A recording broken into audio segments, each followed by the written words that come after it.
Judge Kavanaugh, thank you very much. Hearing adjourned. All right, there you have it. A compelling end to a very compelling day of testimony on Capitol Hill. There you had Senator Kennedy, who, very interesting. Now, Senator Kennedy is a Republican from Louisiana. He wanted to be very succinct and wrap this up, put a button on it, if you will, both legally and politically, mostly politically, because this day, which started about what would it be, 9 hours ago? Yeah, hard to believe. Almost True. 9 hours ago, in Washington, in the U.S. Senate, in this hearing room, started with the testimony of Christine Blasey Ford, and then went on to the testimony this afternoon of the nominee here, Judge Brett Kavanaugh. What we heard were two completely different stories in diametric opposition to each other, both compelling. The testimony this morning by Dr. Ford was emotional and raw and seemingly very real. This afternoon, the testimony by Brett Kavanaugh, emotional and raw and seemingly very real. Mm-hmm. And as Senator Flake just said, I don't know that any minds will be changed here. After 9 hours of this today, we will come back. We've got a top 5 at 5. We will play some of the stuff, in case you missed it, throughout the day, of both her testimony and his testimony. The she said, he said of this, and then get legal analysis during the top 5 at 5, and take your phone calls in the 6 o'clock hour as well as to what you think you saw or heard today. But first, Violetta stands by. She's got the WGN Traffic Trouble Spots. This week on Chicago's Best, the CB team is exploring the Italian boot one dish at a time. It's an all-new Chicago's Best Italian, Sunday night at 10 on WGN TV. All right, full 9 hours of testimony, almost 9 hours today. Can I mention something real here? In the last few minutes, the president has tweeted about Kavanaugh. Judge Kavanaugh showed America exactly why I nominated him. His testimony, powerful, honest, riveting. Democrats' search and destroy strategy, is disgraceful, and this process has been a total sham, effort to delay, obstruct, and resist. The Senate must vote. And we're also hearing the Senate Republicans will be meeting tonight to discuss next steps. There is a vote for the Judiciary Committee scheduled tomorrow morning. Just for the committee to get his nomination out of committee, and then a full Senate vote would be required to get him into the Supreme Court. There have been rumors on Capitol Hill throughout the day, we are told, that they are going to actually hold the Senate for Saturday to try to vote this measure on Saturday to get Brett Kavanaugh into the Supreme Court in time for the beginning of the session on Monday. Mike Monico, does that seem like that's possible? It seems possible. It seems unlikely, but it's definitely and they could swear him in on Monday morning, and then he could start to hear. They could swear him in a second. They could swear him in Sunday. So if he misses, let's just say that this gets pushed back by a couple of days. Does the Supreme Court push the docket back then? The cases will be heard. And then when he comes in, he starts hearing those cases and he can weigh in on them, even though he's missed some of the testimony. No, there's no the cases. He will not vote, I don't think, on the cases that began before he is sworn in. But once he's sworn in, then he'll be part of all the decisions. So on Monday, the cases that are they will start hearing testimony in cases on Monday at the Supreme Court? They will not hear testimony. You hear arguments. You'll hear arguments. They're arguments. Now, maybe I'm not sure if he can just listen to the arguments and catch up or not. But there's no testimony. There's no testimony in the Supreme Court. It's just arguments by lawyers. Here's no witnesses. Right. Just here's arguments from the lawyers. And they get all the paperwork that went into these cases in advance, right? That's what the clerks are all there for. Right. And he was a clerk, actually. He was a clerk for Justice Kennedy. All right. Didn't it seem to you guys that the question that was asked over and over by Democrats, including Senator Durbin and Kamala Harris at the end there, why do you think an FBI investigation is the right way to go? Isn't there an answer to that? He could say no, because he clearly believes that you're not going to achieve anything through an FBI. He did not want to answer that question. He refused to answer it every time it was asked. Now, the question I have is, can someone believe Dr. Ford and still vote for Judge Kavanaugh? And I suppose a person could say, well, what happened in this incident, first of all, the incident only took How long did it take? A few minutes? The actual incident back then? Yeah. And she was 15, and it clearly was the thing she remembers more than anything is when he put his hands on her mouth.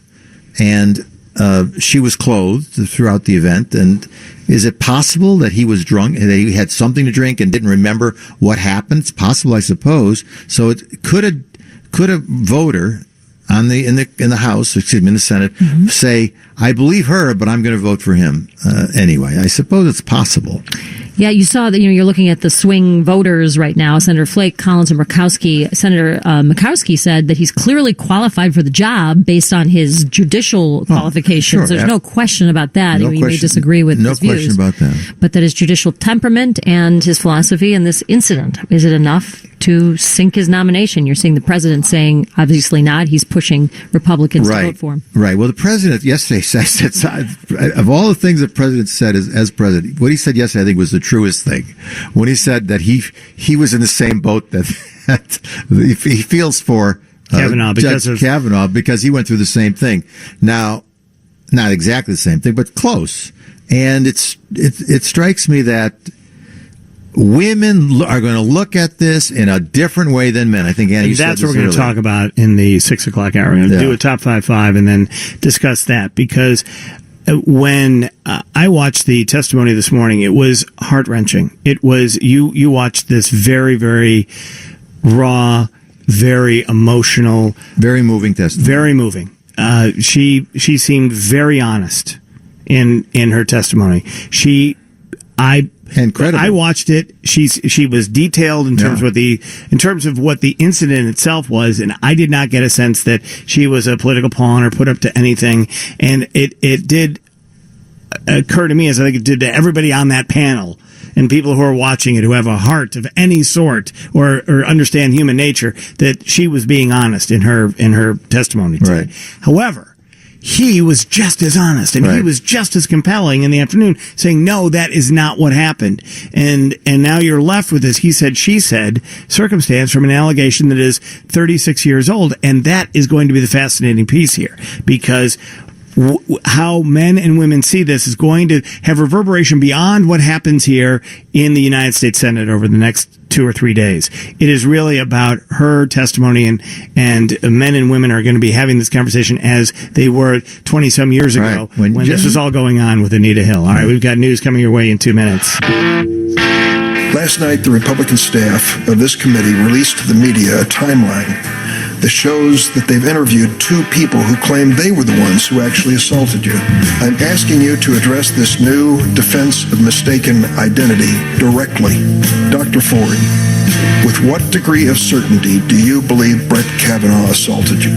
100%. I want you to look me in the eye. Are Dr. Ford's allegations true? They're not accurate as to me. I have not questioned that she might have been sexually assaulted at some point in her life by someone, someplace. But as to me, I've never done this. Never done this to her or to anyone else. The most consequential day in the most consequential political story of this year. Right. And let's not kid ourselves about that.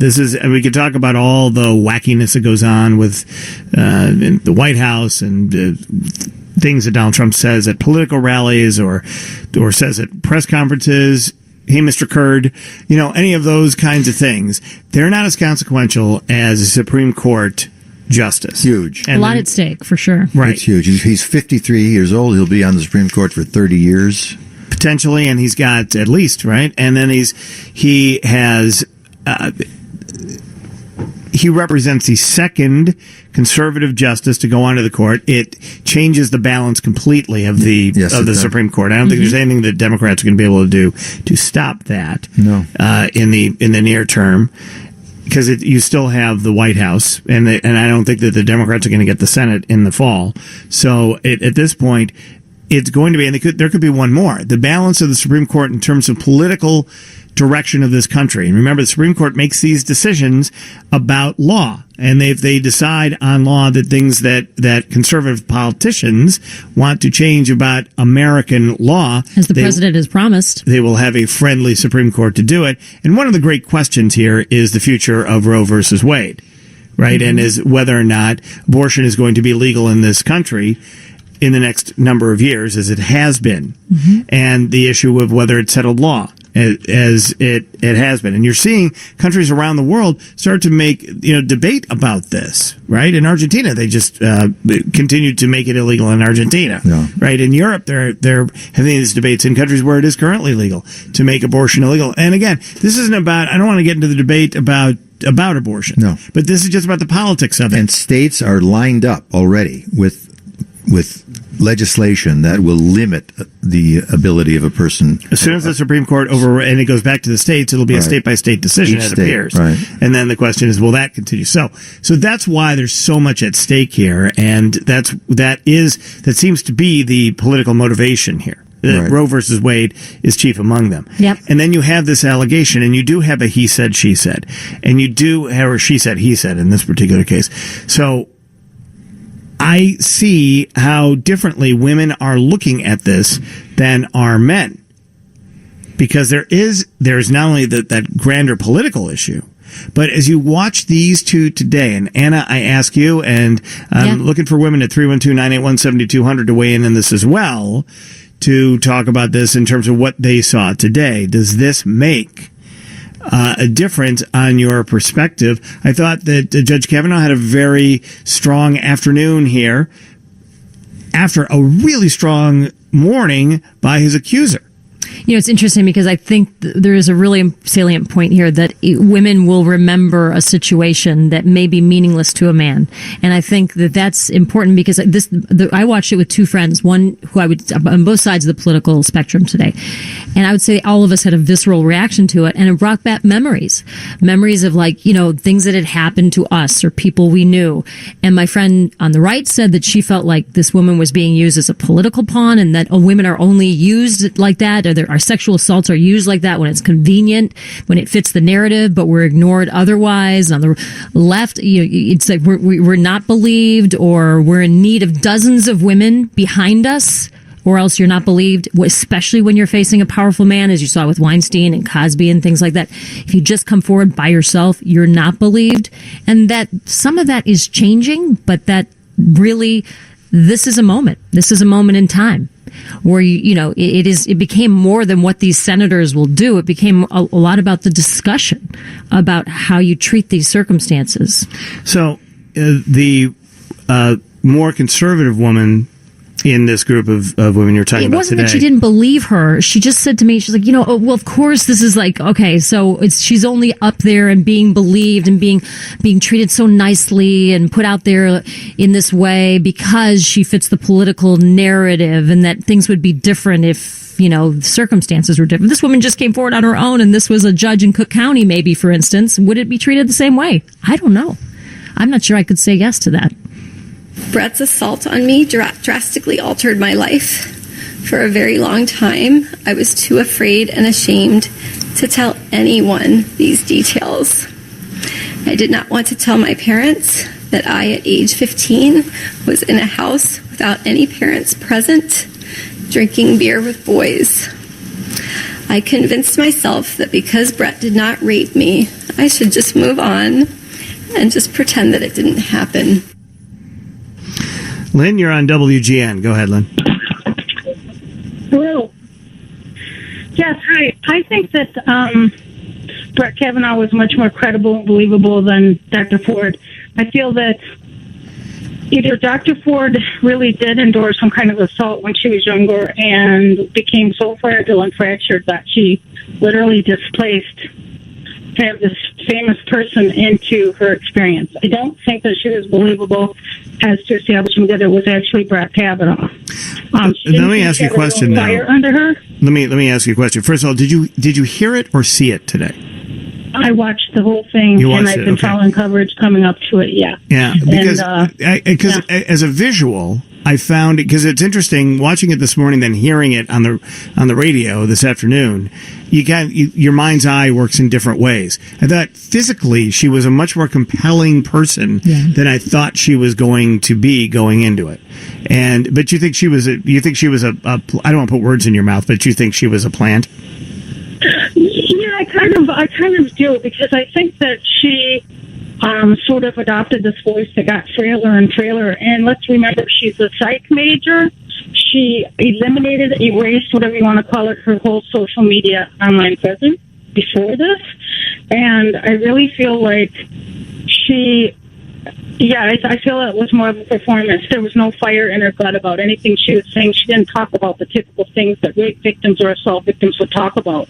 One thing is the charge they have against someone. He did this to me or whatever. But the second thing that rape victims and assault victims talk about is what they did to fight him off. She said nothing. I scratched his face. I kneed him in the groin. I was pounding on him while my hands were free and his legs were off. There were no details about it. Did, but well, what I did here, thank you very much, Lynn, appreciate it. What I did here, though, was her talk about how it ended. It was very quick. Put the hands over. She was trying to get away. She said she was trying to get away, but it was then when the other guy jumped on the bed and knocked them both over that she was able to run away.